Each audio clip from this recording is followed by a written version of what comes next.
heaven saints catch me before I kill more. That sentence doesn't sound panicked. It sounds detached. Almost like whoever wrote it was watching themselves from the outside. And that detail becomes really important later. Because tonight, we're talking about William Heirens, the so-called lipstick killer. And a case where the central question isn't just who committed the murders, but who is actually in control. Let's get into it. All right. So the story takes place in post-World War II Chicago. The city was crowded, tense, already dealing with the rising crime rate. And the media was aggressive. Every violent crime became front-page news. That sounds familiar, huh? Yeah, it really does. So when a child was abducted and murdered... the fear was immediate and explosive. Exactly, because the newspaper was a lot more coming into its own in that time. And, what does it always say? Bad news sells. Yeah, it's just like you can do 1,000 good things for your community and never make the news. Right. Somebody does one bad thing and it's everywhere. Mm-hmm. So who was William Heirens? William George Heirens was born in 1928. From early on, people noticed he was different. He was extremely intelligent, so much so that he enrolled at the University of Chicago at 16 years old. Wait, is that the university where... No, that was Loyola. Yeah. I was going to say she was probably there too. Was it Sister Jean? Yeah, whatever. The basketball player? Yeah. Anyways, but socially he struggled. He was withdrawn, awkward, and isolated. He also suffered a serious childhood head injury, which later became a huge factor when psychiatrists tried to understand his mental state. Friends didn't describe him as aggressive. Oh, man. But that's why, though, what comes next shocked everybody. So we're going to talk about the crimes. The first crime we're going to talk about is Suzanne Degnan. And I don't know if I pronounced that name right. She was abducted from her home. Her family received a ransom note demanding $20,000. $20,000 back then was a lot of money. I wonder how much that was on a conversion. That's probably quite a bit. I can get to Google it. We can figure it out. Hey, leave it in the comments what it is. Hey, yeah, let us know, because I don't want to get my phone, to be honest with you. Yeah, right? But before any exchange could happen, Suzanne's dismembered remains were found in a sewer. So Chicago was devastated, and this wasn't just a crime. It felt monstrous. Yeah. Yeah, that was monstrous. Yeah. They found it wasn't, and they said it was in a sewer, but it was in multiple sewers. It wasn't just in one. It was in multiple. And so he dismembered her. But let's talk about the next one. Frances Brown, found murdered in her apartment. Now, hang on. I want to backtrack for a second. I think it takes, obviously, you got some things going on if you kill somebody. Right. Just because you want to. Mm-hmm. But to dismember somebody, I think that's a whole nother level. And you got to think back then, in the 1940s, I'm sure they had let's not get into that. Yeah. Let's leave that alone. Yeah. So Frances Brown, who we said was found murdered in her own apartment. So the scene was violent, sexual assault, furniture overturned. And then the police found the lipstick message. And it said, "For heaven's sakes, somebody catch me before I kill more." And that message didn't just terrify the city. It suggested something else. Imagine walking into that if you're a detective. Ooh. Is that a taunt or is that begging for help? I think it's both. Yeah. I think it's both. I think it's one of those, what we was talking about earlier, they know the words, but they don't know the music. Oh, yeah. That does go there. I know I can't stop doing this. I know it's wrong, but I can't stop doing it. Yeah. Yeah, I agree. Mm-hmm. So the person knew they were dangerous, but felt disconnected from it. Yeah. It's exactly what we was talking about, that emotional detachment. Yeah. It took a second to click in my mind there for a second. So then we're going to move on to the third victim, Josephine Ross. She was stabbed to death in her apartment.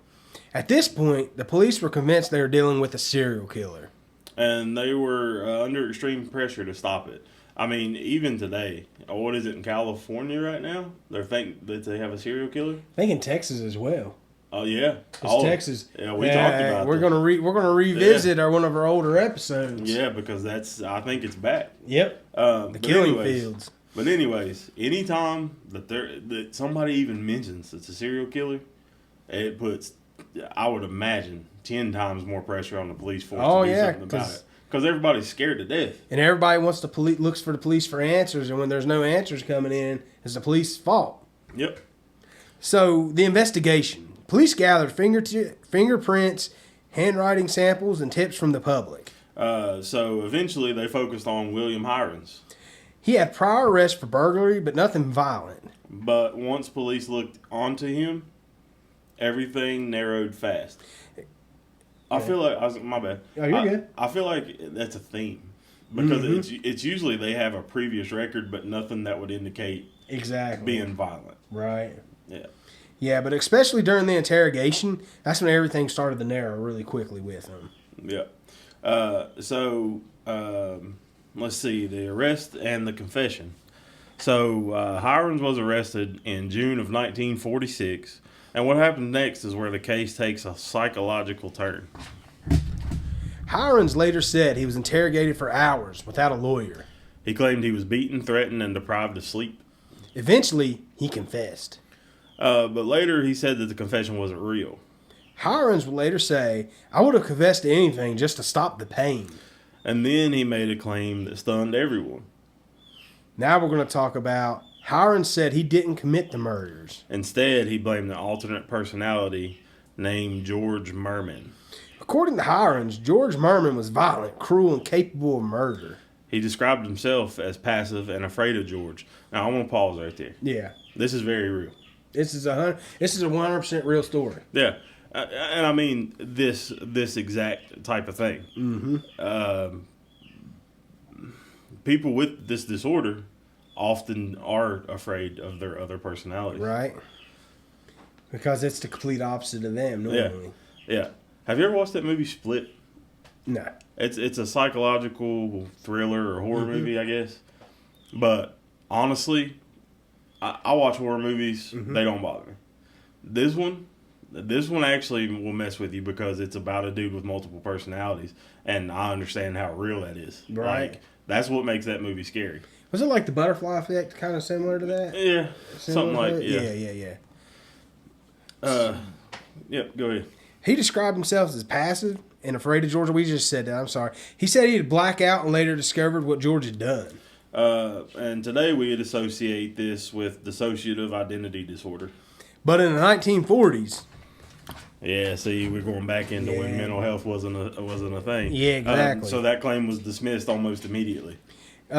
Psychiatrist Dr. Frederick Wortham later reviewed the case. Wortham believed that Heirens was psychologically vulnerable and easily coerced. He criticized the interrogation and said the confession showed signs of extreme pressure. Wortham argued the George Merman identity may have emerged as a coping mechanism. Other psychiatrists disagreed, calling it fabrication. But here's the problem. There was never a modern, thorough psychiatric evaluation. So George Merman was never proven. But never ruled out. I mean, how can you rule it out? Right. I mean, honestly, how can you? Yeah. I mean, I'm not making excuses for what this guy did. Yeah. But I'm saying, like, how can you tell him, like, you don't have another personality? Right. You don't know. I mean, it's like, all right, so everybody knows this. We both have bipolar disorder. We both go to see a doctor for that. Right.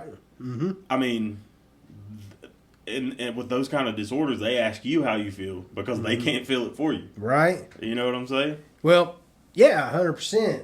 But back then, they're just thinking he's saying anything to get out of it. Yeah, right. You know? Because it wasn't, they thought the idea of having multiple personalities was crazy. Right. And there was more people walking around with mental health disorders than they knew. Look at the suicide rates. Yeah. Astronomical. Mm-hmm. So, I mean, there you go. So, Heirens. My bad. We Heirens, may not be pronouncing it right anyways. Yeah, that's whatever. Don't fact check it. Heirens never went to a full trial. His lawyers advised a plea deal. 3 life sentences to avoid execution. He was just 17 years old. Yeah, that's crazy. 17 years old. I mean, I'm not discrediting what he done was, what he done or is accused of doing. But at the same, I say accused of doing something because the way they got the confession out of him, was it him? I mean, then you got to get into did they actually do that to him? Mm-hmm. Which, I mean... Yeah, that's true. Who knows if they did that to him? Yeah. Because, I mean... If he has that disorder... I mean, I'm not saying that he's lying because he has the disorder. I'm saying, like, how do we know he didn't just make this up in his head? Right. But also, let me ask you this. Do you think it's fair that they advised him to take a plea deal? I mean, can you even plead insanity back then? No, they said he was sane. Yeah. But, yeah, I don't think you could. Well, you could, but they send you to those mental health asylums and... You're probably better off in prison. Yeah, probably. So, but the public, they felt relieved. But the questions never stopped. In prison, Heirens became a model inmate. He earned degrees, wrote extensively, mentored others. He applied for parole many times, but he was always denied. He died in prison in 2012 at 83 years old. Mm-hmm. Still claiming his innocence. I mean, that goes back to what we were just talking about. Mm-hmm. Model citizen in college by 16 years old? Yeah. Super high IQ. Mm-hmm. And if he had a traumatic head injury, who's to say that it didn't? Again, that's not an excuse for what he did. He still deserved to. He needed to be put somewhere to get help. Right. I'm not saying he should have been walking the streets. I don't know, man. It was 1946, wasn't it? I mean, yeah. What are you gonna do? You know. Right. So William was William Heirens the lipstick killer, or was George Merman the monster? Or maybe most disturbing. Did the system never slow down enough to truly find out? No, I don't think so. I don't. I mean, you know, I just. It doesn't matter, honestly, and I say that because, like we've said 3 or 4 times already, back then he would have never got the help that he needed. Right? Yeah, he wouldn't. Even in a state hospital. No. So we want to know what you think about it. Is he guilty or is he failed by the system? Let us know. Yeah, let us know. Personally, like if I had to ask, if they was asking me that question, what I think it's a little of both. Oh yeah. But I definitely feel like he's failed by the system. But you throw him in a mental health hospital like we was talking back then, what are they going to do? Give him an ice pick lobotomy? Yeah. You're honestly, like I said, he's probably going to get treated better in prison. Man, I mean, it seemed like, but it seemed like he went on to live kind of a normal existence in prison. Right. He got his degrees. He was obviously very intelligent. Mm-hmm. He mentored other prisoners, so who's to say that guy, maybe he wasn't a murderer for 3 life sentences in there. Maybe he was going to return to society, and maybe he helped in some kind of way. Yeah, I'm not trying to paint Heirens as a good person. Obviously, he wasn't. Mm-hmm. But I'm saying, But do we know he wasn't? I mean, that I guess that goes into, are we making an excuse for him because he had this disorder? And I'm not. But I'm saying, like, if it was his other personality, then Heirens himself didn't realize what was happening because that's the way that disorder works. Right. So, always stay curious. Stay critical. Stay safe. It's the basement.